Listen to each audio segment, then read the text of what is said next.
आप शुरू करो। बोलिए श्री प्राणनाथ प्यारे की जय। बोलिए श्री सद्गुरु महाराज की जय। अंदर नाही निर्मल फेर फेर नावे बाहिर। अंदर नाही निर्मल फेर फेर नावे बाहिर।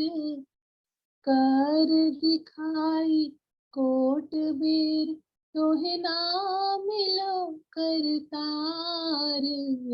अंदर ना निर्मल फेर फेर नावे बाहिर। अंदर नाही निर्मल कोट करू बंदगी बाहिर हो निर्मल। कोट करू बंदगी बाहिर हो निर्मल। तोलो ना पियो पाइए तोलो ना पियो पाइए जो लो ना साधे दिल। अंदर नाही निर्मल फेर फेर नावे बाहिर।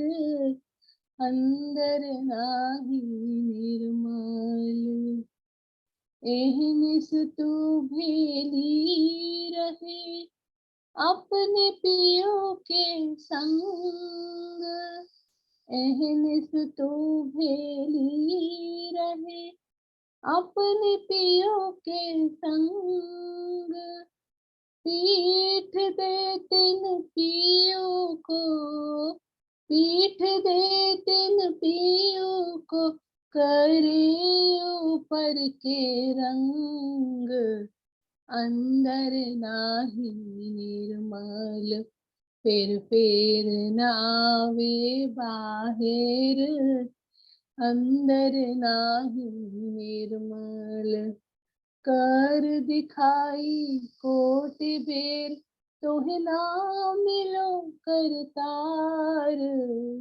अंदर नाही निर्मल जैसा बाहिर होत है जो होए ऐसा दिल। जैसा बाहिर होत है जो होए ऐसा दिल। तो अदखिन पियो न्यारा नहीं तो अदखिन पियो न्यारा नहीं।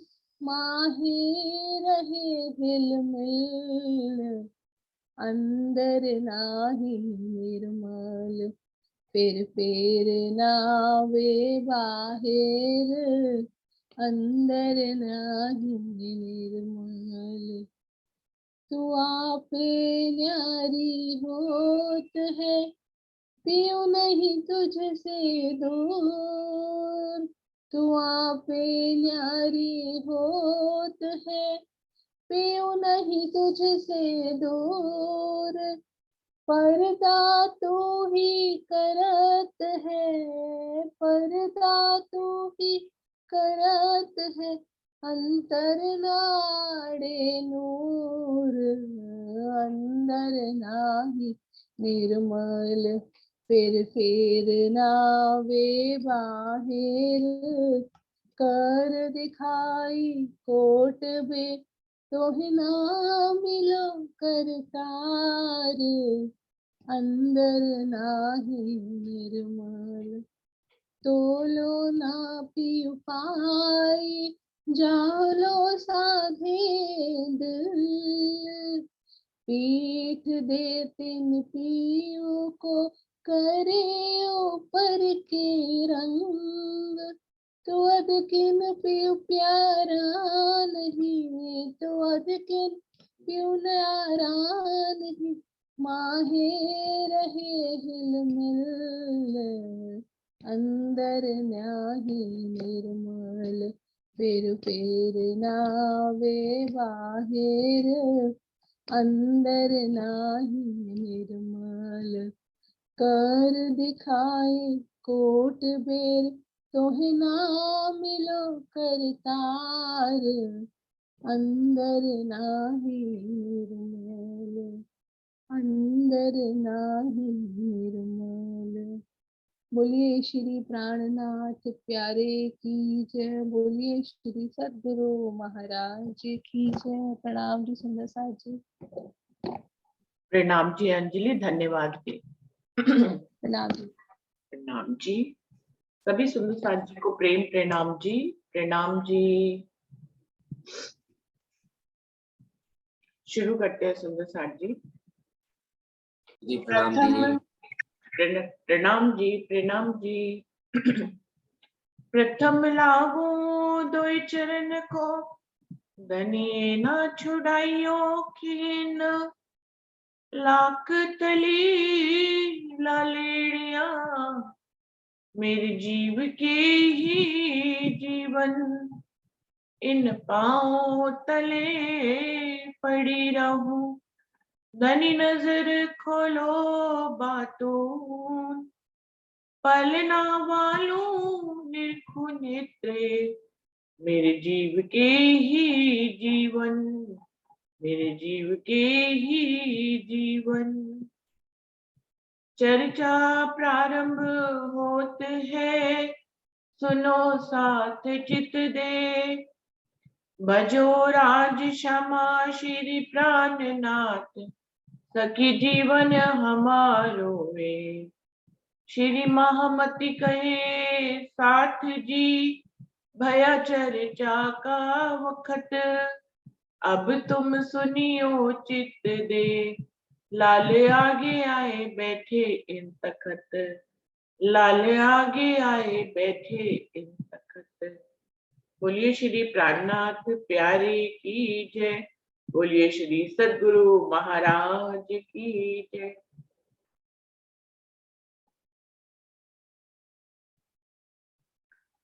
सुंदर साथ जी, ये बीतक साहब वाणी का 44वां प्रकरण चल रहा है, जिसमें कुरान की आयतों से गवाही का प्रकरण है।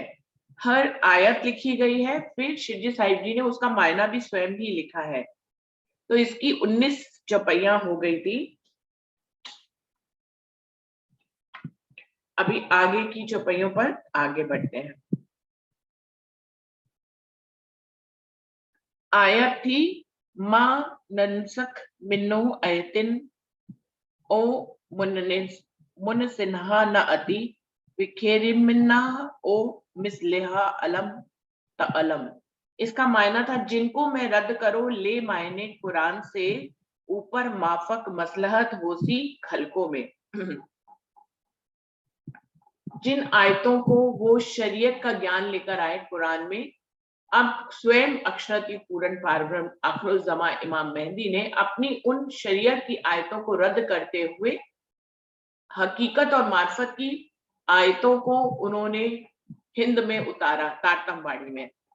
उसी को कह रहे हैं कि अब लोग जो है उसके ऊपर मसलहत करेंगे, उसके ऊपर विचार विमर्श करेंगे।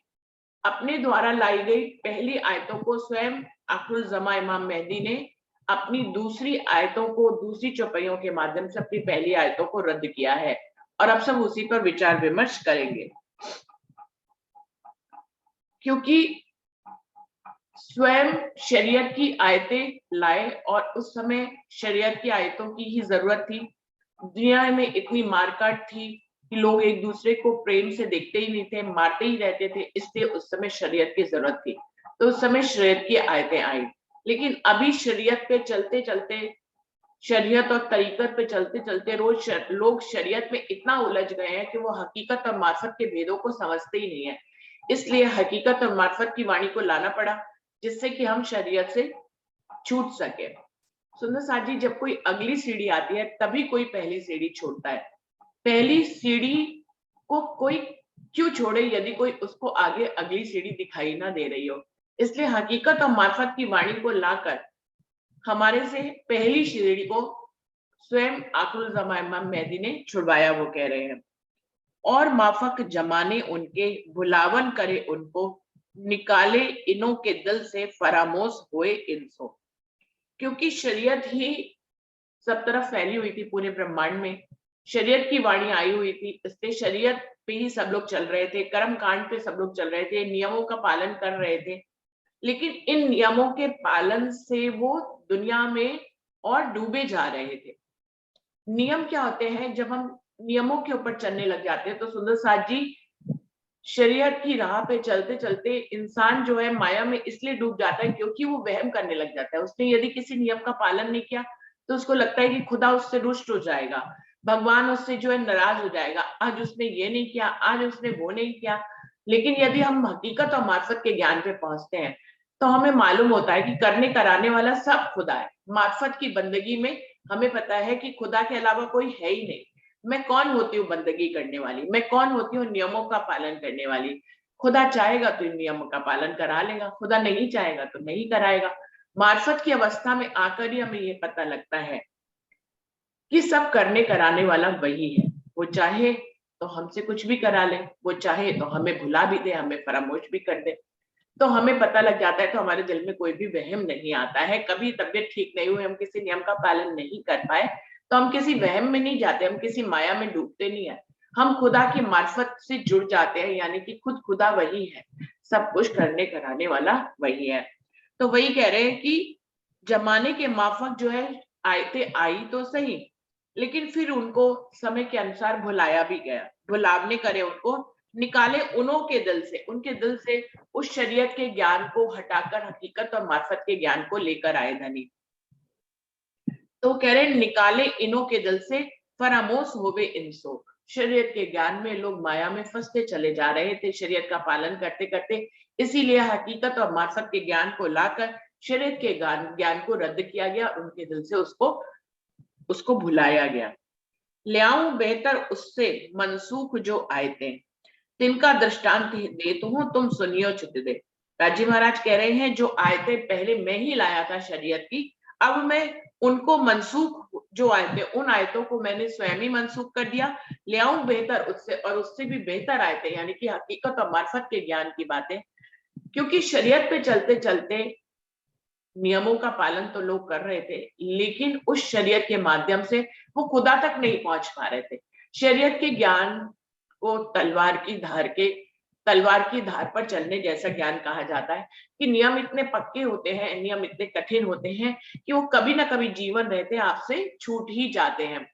आप कितनी भी कोशिश करें पूरी तरह से चलने के नियमों पे, लेकिन कभी ऐसा दिन आ जाएगा कि आप उस नियम का पालन नहीं कर पाएंगे। तो नियम तो बनते ही टूटने के लिए हैं।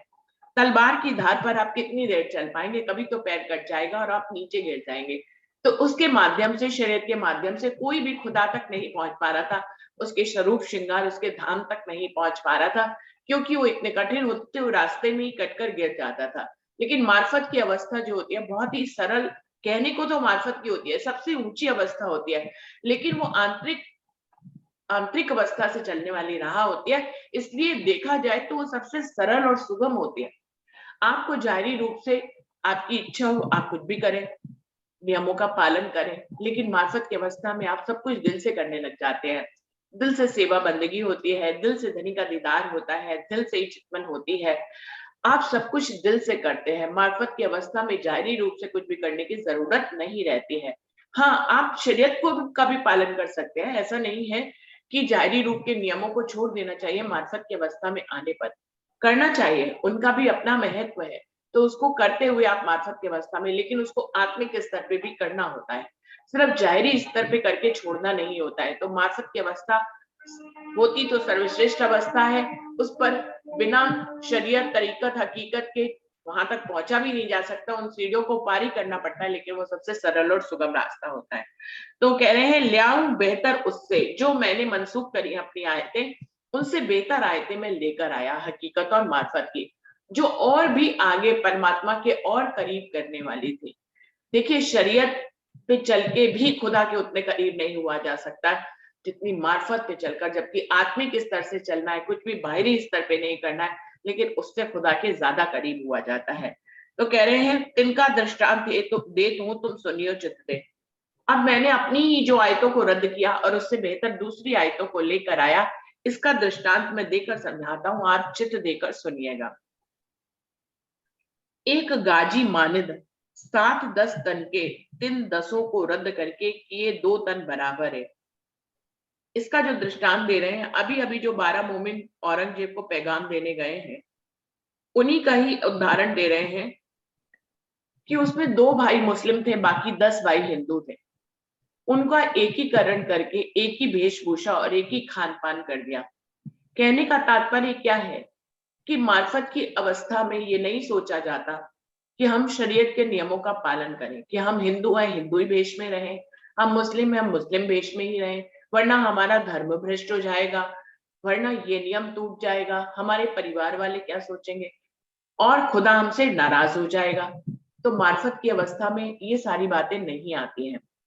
श्री जी साहिब जी ने उनको मार्फत की अवस्था तक पहुंचाया और उनके एक से वेशभूषा और एक सा खान पान कर दिया, जबकि वो मुस्लिम थे 2 और 10 जो है वो हिंदू थे। अपने ही मोमिन को पैगाम पहुंचाने के लिए, उस तक खुदा का संदेश पहुंचाने के लिए जो परम धाम में वायदा किया था कि तू भूलेगी तो मैं तुझे जगा दूंगी और मैं भूले तो तू मुझे जगा देगो, इस वायदे को पूर्ण करने के लिए उन्होंने शरीयत के किसी भी नियम का पालन नहीं किया। शरीयत पे चलते तो हिंदू हिंदू ही रहते, मुसलमान मुस्लिम ही रहते, लेकिन उन्होंने मार्फत की अवस्था पे पहुंच करके खुदा का संदेश पहुंचाना है। फिर उसके लिए चाहे हमें किसी भी कठिन परीक्षा से गुजरना हो, चाहे हमें शरीयत की कितनी भी नियमों को तोड़ना पड़े, हम तोड़ेंगे, लेकिन हम धनी का संदेशा उस तक पहुंचा कर रहेंगे। तो शरीयत के इस नियम को तोड़ा कि हिंदुओं ने हिंदुओं के भेष को छोड़कर मुस्लिम भेषों को धारण किया और आगे जाकर मुस्लिमों ने हिंदू का भोजन अपनाया। जब उनसे पूछा गया कि आप किस तरह का भोजन करेंगे, तो मुस्लिम सुंदर साथ ने हिंदुओं जैसा भोजन अपनाकर एकीकरण का जो भाव प्रस्तुत किया, वो मार्फत की अवस्था में पहुंचे हुए सुंदर साथ ही कर सकते हैं, कोई और नहीं कर सकता है। आज आपके जिस आप जिंदगी में जीते हो, उससे उसमें आप जिस तरह के नियमों का पालन करते हो, उसको यदि आपसे छुड़वाया जाए तो आपको स्वयं पहले खुद ही बुरा लगने लग जाता है। फिर उसके बाद आप सोचते हैं कि ये तो गलत हो गया, खुदा भी शायद इससे नाराज हो जाए। मार्फत की अवस्था में बताया गया कि खुदा कभी भी नाराज नहीं होता। आपके भावों को देखा जाता है कि आपको कौन सा कर्म करने जा रहे हैं। तो सुंदर साथ 12 मोमिन जो है वो अपने ही परमधाम की रूह को संदेश देने जा रहे थे, जिसके लिए उन्होंने शरीयत के सारे नियमों को पार कर दिया। ये उदाहरण दे रहे हैं शिवजी साहिब जी कि किस प्रकार हिंदू मुस्लिम को, और अभी इसी दृष्टांत को और आगे समझते हुए हम समझे कि आज तारतम वाणी के आने पर, ये तो उस समय का दृष्टांत हुआ, लेकिन आज ये बात कैसे घटित होगी कि ये 2 तन बराबर है। आज कैसे ये बात घटित हो रही है? आज तारतम वाणी के ज्ञान के माध्यम से। अब तक जो भी शरीयत का ज्ञान था, चाहे वेद पक्ष का हो चाहे कतेब पक्ष का हो, उसमें इतने इतने नियमों का पालन करना बताया गया खुदा की राह पे चलने के लिए। उन नियमों में इंसान इतना उलझ जाता है कि वो खुदा तक कभी पहुंच ही नहीं पाता है। वो खुदा के स्वरूप श्रृंगार उसके धाम तक नहीं पहुंच पाता, वो नियमों में ही उलझा रहता है। आज तारतम वाणी के आने पर हिंदू मुस्लिम में एकीकरण हो गया, सबको पता लग गया, क्योंकि धनी यहाँ पर हिंदू मुस्लिम का झगड़ा मिटाने ही आए हैं, यही उनका खास मकसद है। और आज तक इस ब्रह्मांड में लोग इतनी कठिन तपस्याएं करने के बावजूद, इतने नियमों का पालन करने के बावजूद भी वो अक्षराधिक पूर्ण पारब्रह्म तक नहीं पहुंचते थे।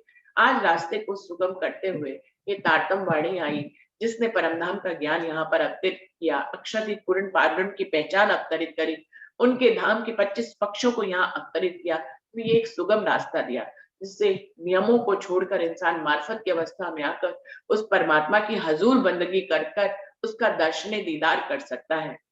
तो ये सब कुछ क्या हुआ? धनी आज भी इस बात को यहाँ पर घटित हो रहा है कि तारतम वाणी के माध्यम से आप धनी का दीदार कर सकते हैं। तो इस प्रकार से उन्होंने 10 तन को 2 तन को रद्द कर 10 और 2 की गिनती को रद्द करते हुए सबको एक मोमिन बनाते हुए धनी ने वहां पैगाम के लिए भेजा, और आज भी हिंदू मुस्लिम का एकीकरण हो रहा है। उस समय ये भी कहा जाता था, एक गाजी मानिंद 7-10 तन के, क्योंकि मुस्लिम जो होते हैं वो बहुत ही नियमों के पक्के होते हैं सुंदर साथ जी, उनकी कट्टरता इतनी अधिक होती है, और जो हिंदू होते हैं वो बहुदेववाद होते हैं, वो एक समय में कई कई देवी देवताओं को मानते हैं। इसलिए एक मुस्लिम को 10 हिंदुओं के बराबर कहते हैं वो लोग, कि हम ईमान के इतने पक्के हैं कि हम एक ही खुदा को मानते हैं, और हिंदू जो है 10 तरह के देवताओं को मानते हैं। तो एक गाजी माने 7-10 तन के, कि एक मुसलमान जो है 10 हिंदू मनुष्यों के बराबर होता है। लेकिन उन सभी की इन बातों को रद्द करते हुए आज धनी ने हिंदू और मुस्लिम को का एकीकरण कर दिया है। अब ये नहीं कह सकते कि मुस्लिम जो है वो 10 हिंदुओं के बराबर एक मुस्लिम है। अभी एक हिंदू और एक मुस्लिम बिल्कुल बराबर है, क्योंकि तारतम वाणी के आने से सभी उस परमात्मा की पहचान कर रहे हैं और उस तक पहुंच रहे हैं, फिर वो चाहे हिंदू हो चाहे मुस्लिम हो। मैं ल्याऊं मानिंद उनके और करूं मैं खुद रद्द, वास्ते नफे मोमिन के माफक सबाब इनके बजुद। शिवजी साहिब जी यहाँ पर कह रहे हैं, मैं ऐसी आयतें लेकर आया हूं इस दुनिया में, और मैंने अपने ही द्वारा कही गई पुरानी आयतों को रद्द किया है। ये सब मैंने किस लिए किया? अपने मोमिनों के नफे के लिए, उनके फायदे के लिए, उनको सबाब और शांति देने के लिए, उनकी कद्र इस दुनिया में जाहिर करने के लिए मैंने ये सब कुछ किया। परम नाम के मोमिन हकीकत और मार्फत के ज्ञान को लेकर अक्षरातीत पूर्ण पारब्रह्म तक पहुंचते हैं, इसीलिए उनकी कद्र इस दुनिया में है। उनको सबाब मिलता है परमात्मा से मिलकर, उनको एक फायदा पहुंचता है। ये धनी ने उनको ऊंचा मरातबा देने के लिए, इस दुनिया में सबसे उच्चतम मरातबा देने के लिए धनी ने स्वयं यही किया कि पुरानी आयतों को रद्द किया और नई आयतों को तक मोमिनों को पहुंचाया। साथ रिवायत मसलहत के एक फिरना किबले का बेतस मुकद्दस से तरफ काबे के हुआ। ये सब कुरान की गवाहियां हैं जो इस प्रकरण में इकट्ठी कर धनी दे रहे हैं। अभी वो प्रसंग बता रहे हैं कि खुद खुदा ने अपने जब्राइल के माध्यम से ऐसा पैगाम भेजा कि मुस्लिमों को कहा कि वो बेतल मुकद्दस, उनकी नमाज की दिशा बदल दी जाए। पहले मुस्लिम जो है बेतल मुकद्दस की तरफ नमाज अदा करते थे। ये हिंदुओं का एक तीर्थ स्थान है। इसको मुस्लिम अक्सा मस्जिद कहते हैं और ईसाई लोग इसको अपनी चर्च कहते हैं, पर ये है हिंदुओं का मुख्य स्थान। इस तरफ सारे मुस्लिम जो है वो नमाज अदा करते थे। लेकिन फिर जो है हिंदू लोग उनका मजाक बनाते थे कि आपको आखिर नमाज अदा करने के लिए हमारी ही दिशा मिली। तो खुद खुदा ने यह पैगाम भेजा जब्राइल के माध्यम से कि इनके नमाज की अदा की दिशा बदल दी जाए। उसके बाद से मुस्लिम जो है मक्के के काबे के ऊपर अपनी नमाज अदा करने लगे। ना जानत लोग शरीयत के खिताब मुनकरों का रद्द, ए मुनकरी करी पैगंबर से तो हुए शाह मुंह जर्द। कहते हैं कि ये लोग नहीं जानते उस औरंगजेब के अगुए ज्ञानी जो कि खुदा के आए हुए पैगाम से मुनकरी कर रहे हैं और उनके पैगाम को समझते हुए भी उसको दुनिया में जाहिर नहीं करना चाहते और बादशाह तक उस पैगाम को पहुंचाना नहीं चाहते।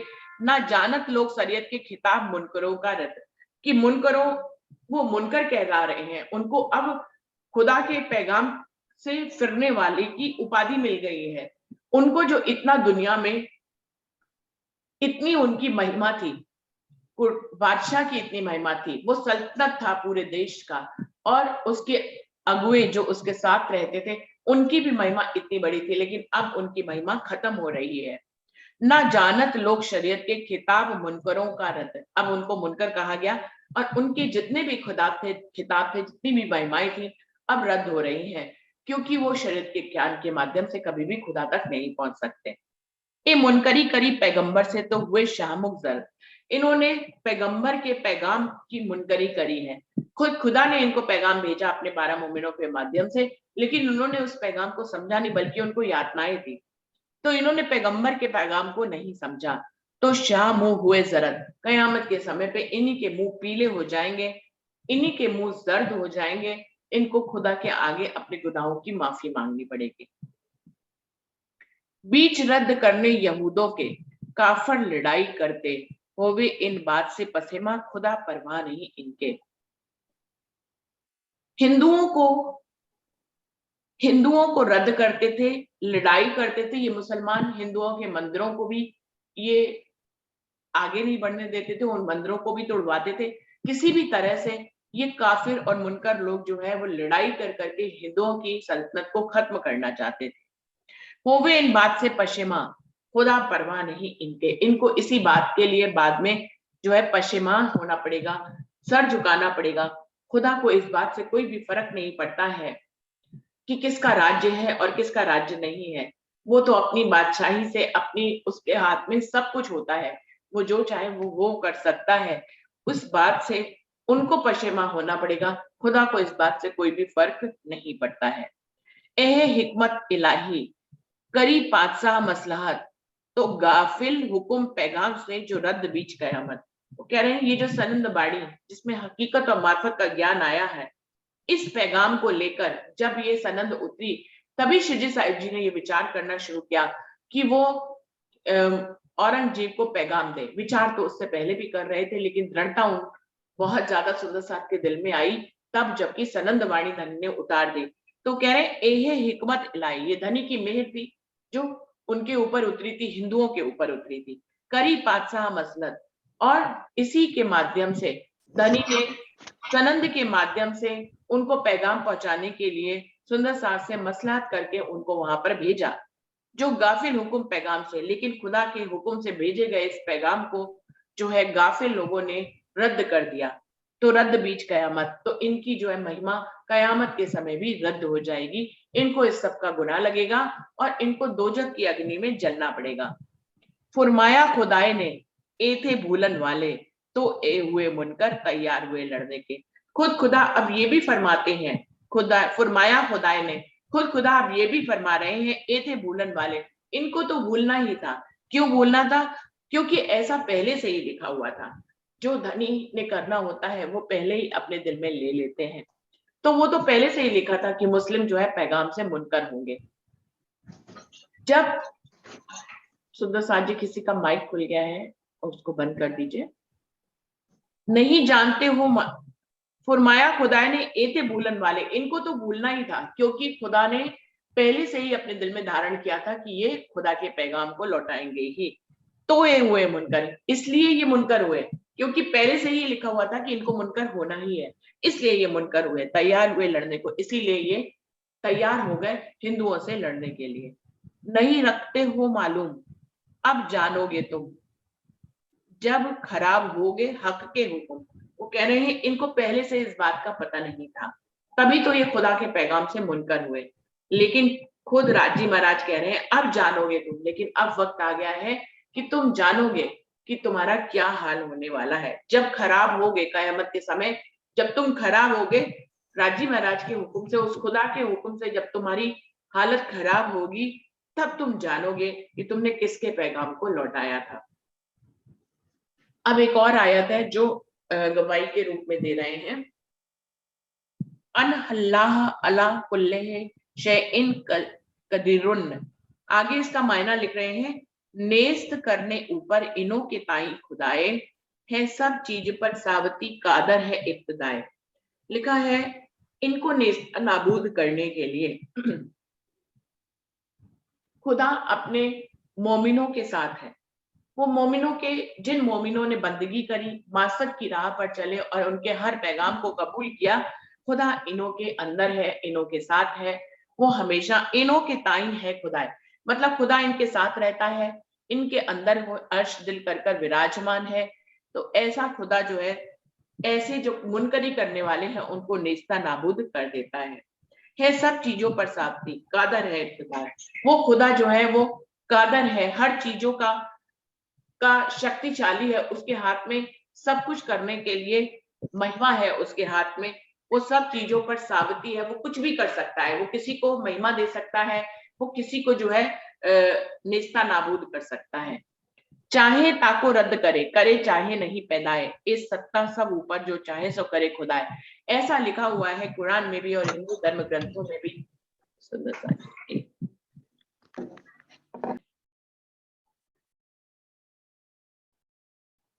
वो जिसको चाहे, वो चाहे खुदा जो मर्जी कर सकता है, वो जिसको चाहे रद्द कर सकता है, करे चाहे नहीं पैदाइश, ये उसके हाथ में, वो चाहे किसी को पैदा ना करे, उसकी सत्ता सबके ऊपर है, इस ब्रह्मांड में सबके ऊपर उसी की सत्ता है, उस आखिरुल ज़मा इमाम मेहदी की सत्ता है। जो चाहे सो करे खुदा है, खुदा के हाथ में सब कुछ है, वो जो चाहे वो कर सकता है, किसी को रद्द कर सकता है, किसी को महिमा दे सकता है, किसी को ऊँचा उठा सकता है और किसी को नीचा भी गिरा सकता है। अगली आयत जो वो कह रहे हैं गवाही के रूप में, अलम अलम अन्नल्लाह लह मुल्क कुस्समाह वाती वल अज़ी। इसका मायना क्या है? 7 मोमिनों की तहकीक है बेशक खुदाए, सब लायकी तिनको ए लिखा है खुदाए, कि परमधाम के जो मोमिन हैं, जो पैगाम देने के लिए जाते हैं, जो खुदा की राह पर चलते हैं, तहकीक ही निश्चित ही खुदाए उसके साथ ही है। सब लायकी तिनको, इसीलिए उसने ऐसे मोमिनों को बहुत लायक बताया है। ऐसा शुरुआत से ही लिखा है कि खुदा अपने मोमिनों को बहुत काबिल बनाता है, उनको हर राह पर चलना सिखाता है, उनके साथ रहता है, उनके अंदर हर तरह की काबिलियत और शक्ति को वो डालता है। बादशाही जिमी आसमान की है इनको सजावार, जैसा चाहे तैसा करे कोई न वर्जनहार। खुदा की पातशाही इस जमीन आसमान में साम्राज्य के रूप में है, वो जैसा चाहे वैसा वो कर सकता है, कोई भी उसको इस बात के लिए मना नहीं कर सकता है, कोई भी उंगली नहीं उठा सकता है कि खुदा ने ऐसा क्यों किया। ये प्रकरण हमें ये सिखाता है कि हमें किसी भी बात पे संशय करना ही नहीं चाहिए, धनी जो चाहे वो कर सकते हैं। आगे की आयत ये है, वामा लकुम मिन दुने लल्ली मवल्लिम गिन्न यबना या नसीरिन। झूठ खुदाए तुमको कोई न दोस्त हुए, नफा पहुंचावे दिन में ढूंढा पाइए ना कोई। वो कह रहे हैं खुदा के अलावा कोई भी तुम्हें ऐसा दोस्त इस दुनिया में मिलेगा नहीं जो तुम्हारे नफा धर्म में तुम्हारे नफा को तुम्हें लाभ पहुंचाने के लिए ही सब कुछ करता है। ऐसा तुम कितना भी ढूंढते रहो तो तुम्हें ऐसा खुदा जैसा दोस्त मिलने वाला नहीं है जो तुम्हारे दीने धर्म को ऊंचा करने के लिए और तुम्हें नफा पहुंचाने के लिए, तुम्हें फायदा पहुंचाने के लिए, तुम्हें खुदा से मिलाने के लिए वो सब कुछ करता है। तो ऐसा दोस्त तुम्हें कहाँ मिलेगा? दुनिया में तुम ढूंढते रहो तो ऐसा दोस्त तुम्हें नहीं मिलेगा। श्री महामती कहे मोमिनो, एक कुरान की साख ये तुम्हारी बीतक के भांतों लिखी लाख। महामती जी कह रहे हैं ये कुरान की साक्ष्यां मैंने आपको दी हैं, ये परम नाम के मोमिनो, ये तुम्हारी ही बीतक है, कई भांतों से लिखी हुई है। तुम्हारे अंदर जो घटित होने वाली थी वो कुरान में पहले से ही लिखी है, इसलिए कुरान में भी जो बातें हैं वो तुम्हारी ही बीतक है। सुंदर साथ जी, आज हम जो बीतक पढ़ रहे हैं वो तो बीतक हमारी ही है, कुरान को भी कह रहे हैं कि वो तुम्हारी ही बीतक है, क्योंकि उसमें जो घटित होने वाला था वो पहले से ही लिखा हुआ था। तो इस प्रकरण से हमें क्या समझ में आता है कि खुदा जो चाहे वो कर सकता है, ऐसा हर कोई कहता है। खुदा की सत्ता को सब लोग इसी रूप में जानते हैं कि उसके किसी भी न्याय में, उसके किसी भी जो भी वो करता है उसमें इफ बट नो हम नहीं कर सकते कि उसने ऐसा क्यों किया, उसने वैसा क्यों किया। जब जब हम ऐसा संशय करते हैं तो धनी उसका जवाब देते हैं। जैसे कि उदाहरण के रूप में श्री साहिब जी महराज ठाकुर को जब हफ्सा की जेल में बंद किया गया तो उन्होंने कहा कि मेरे साथ ऐसा क्यों हुआ, मैं तो खुदा की राह पे चल रहा था, मैं तो आपका भंडारा कर रहा था। तो धनी ने उसका फिर उनको दर्शन देकर जवाब भी दिया। बाद में वो स्वयं इतने प्रसन्न हुए कि उनको जेल क्यों भेजा गया, उसका कारण जो कि पहले वो सोच रहे थे कि क्या कारण था कि उनको अफसर क्यों भेजा गया, जबकि वो सीधी राह पर चल रहे थे। बाद में उनको समझ में आ गया कि उनको हफ्सा जेल क्यों भेजा गया। उनको एकांतवास के लिए भेजा गया क्योंकि धनी ने उनको दर्शन देना था, उनके अंदर विरह उत्पन्न करना था, उनको विरह की उस पराकाष्ठा पे पहुंचाना था कि धनी ने उनको हफ्सा जेल में भेजा। उनके 2 भाइयों को भी भेजा कि वो जो वाणी अवतरित हो उसको वह संकलन कर सके। तो हर के पीछे एक कारज कारण है सुंदर साथ जी। हमें ये जानना चाहिए हर उस उदाहरण से, बीतक के उस उदाहरण से, कि बिना कारज कारण के कुछ नहीं होता है। आपको जो दिख रहा है कि ये गलत हो रहा है, आपको जो दिख रहा है कि ये ऐसा कैसे हो गया, ऐसा तो नहीं होना चाहिए था, तो उसके पीछे भी शायद आपको हमें ये जानना चाहिए कि हमें रहस्य नहीं पता कि ऐसा क्यों हो गया। जिस दिन रहस्य समझ में आएगा तो खुदा को पता लगेगा कि ऐसा क्यों हो गया। तो उसका राज जब हमें समझ में आएगा तभी हम प्रसन्न हो पाएंगे। तो सुंदर साथ जी, अभी हम इस मंजिल पे पहुंचे हो या नहीं पहुंचे हो कि हमें खुदा की इस बात पर कभी ये लगे कि ऐसा कैसे हो गया, हमारा मन ऐसा चंचल है कि वो ऐसा सोच ही लेता है कि ऐसा कैसे हो गया। तो अभी भले चाहे हमें उसका उत्तर मिले ना मिले, हम उस उत्तर तक पहुंच पाए या ना पहुंच पाए, लेकिन हमें ये समझना चाहिए कि ऐसा क्यों हुआ, इसके पीछे धनी का कोई बहुत गहरा राज है जो हमें अभी समझ में नहीं आ रहा है। शायद वक्त हमें रहते हमें धनी समझाएंगे कि ऐसा क्यों हुआ है। तो सुंदर साथ जी, ये प्रकरण एक अकेला ऐसा हमें संदेश देता है जो हमें निशंक कर देता है कि हर चाल पर इस ब्रह्मांड में जो कुछ भी हो रहा है, हमारी राहों में जो कुछ भी हो रहा है, या इस ब्रह्मांड में जो कुछ भी हो रहा है, पत्ता भी अगर हिल रहा है तो धनी के हुक्म से हिल रहा है और उसके पीछे भी एक प्रायोजन है, कोई कारज कारण है जिसको हमें समझना है, जानना है। धनी समझाएंगे तो ऐसा ही लिखा होगा कि हम समझ पाएंगे। अगर धनी हमें नहीं समझाएंगे तो उसमें भी कोई राज होगा कि धनी हमें नहीं समझा रहे हैं। तो जब हम अपनी चाल चलेंगे तो हम सारी निगेटिविटी से दूर हो जाएंगे। इस प्रकरण से हम हमेशा धनी के करीब हो जाएंगे, हम उन पे कभी भी कोई संचय नहीं करेंगे। तो चौपाई यहाँ पर दोहरा लेते हैं सुंदर साथ जी, समय समाप्त हो रहा है। श्री महामती कहे ए मोमिनो, ए कुरान की साख, ए तुम्हारी बीतक कै भांतो लिखी लाख, कै भांतो लिखी लाख। बोलिए श्री प्राणनाथ प्यारे की जय, बोलिए श्री सद्गुरु महाराज की जय, सर्व सुंदर साथ की जय। प्रकरण 44 चौपाई 2236 यहाँ पर पूरी हो रही है और 45वां प्रकरण है जो कि हम कल इसको लेकर आगे बढ़ेंगे, जो है लैलतुल कद्र। ये इस रात्रि को लैलतुल कद्र की रात्रि कहा गया है जिसमें हम आए हैं। तो सुंदर साथ जी प्रणाम जी, प्रणाम जी, प्रणाम जी, प्रणाम जी। सभी सुंदर साथ जी को प्रेम प्रणाम जी, प्रणाम जी, प्रणाम जी, प्रणाम जी, प्रणाम जी, प्रणाम जी।